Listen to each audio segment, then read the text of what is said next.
আসসালামু আলাইকুম দর্শক শ্রোতা, আমরা এই পর্যায়ে যেখানে আছি এটা হচ্ছে মেঘনার পাড়।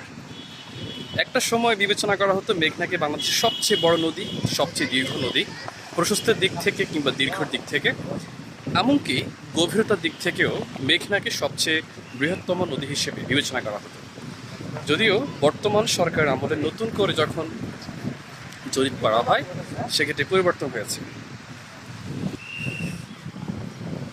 অত্যন্ত গোছানো একটা পরিবেশ বিরাজমান।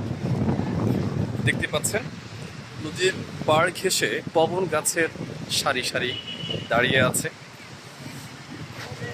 শুনতে পাচ্ছেন আপনি বাতাসের শব্দ,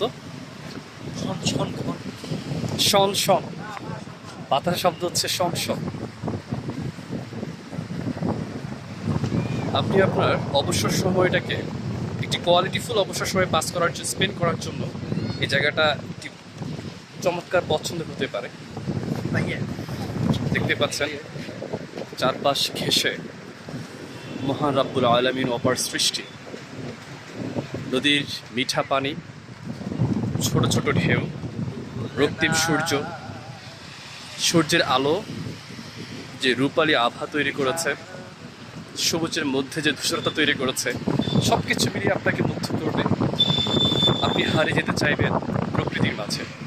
এমন একটা প্রাকৃতিক পরিবেশকে ঘিরে আজকে আমাদের ঘোরার আয়োজন। আমার সাথে আছে বরাবরের মতোই আমাদের সহযোগী যোদ্ধা সুলতান, এবং আমার সাথে আছে আমার আরেক ভাই মারুফ। আমরা যখন যেখানে যাই প্রাকৃতিক সৌন্দর্যকে ক্যামেরা বন্দি করতে পিছপা হয় না কিংবা মিস করি না। তার ওই ধারাবাহিকতায় আজকেও তার ব্যতিক্রম নয়।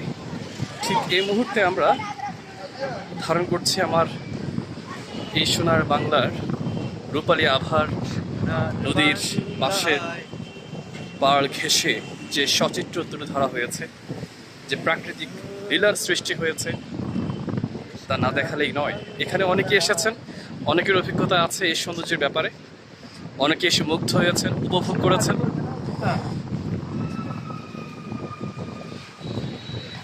এখানে বিভিন্ন মানুষ ঘুরতে আসে, যেহেতু সময়টা এখনো 4টা বাজে, খুব সম্পূর্ণভাবে বিকেলের যে আবহাওয়াটা এখনো আসেনি।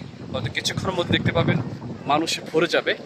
ঠিক আমরা এই পথটা এতক্ষণ পাড়ি দিয়েছি, নিঃসন্দেহে মুগ্ধকর, উপভোগ্য, স্টানিং, বিউটিফুল।